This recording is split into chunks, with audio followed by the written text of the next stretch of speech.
আজকের এই দিনে জন্মেছিলেন এমন এক মানুষ যিনি শুধু গল্প লেখেননি, লিখেছিলেন অতি সাধারণ মানুষের জীবনের গল্প। তার কলমে ছিল হাসি, কান্না, প্রেম আর বৃষ্টির গন্ধ। তার তৈরি চরিত্র হিমুশকিয়েছে সবার থেকে আলাদা হতে ভয় না পেতে। মিসির আলী শিখিয়েছে যুক্তি আর কৌতূহলের মানে।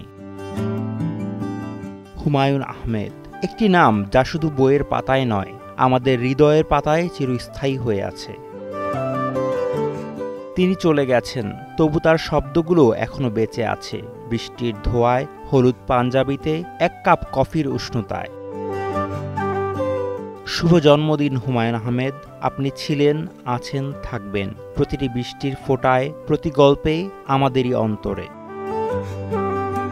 ৭৭তম জন্মবার্ষিকীতে নন্দিত কথাসাহিত্যিক হুমায়ূন আহমেদকে জানাই বিনম্র শ্রদ্ধা ও ভালোবাসা।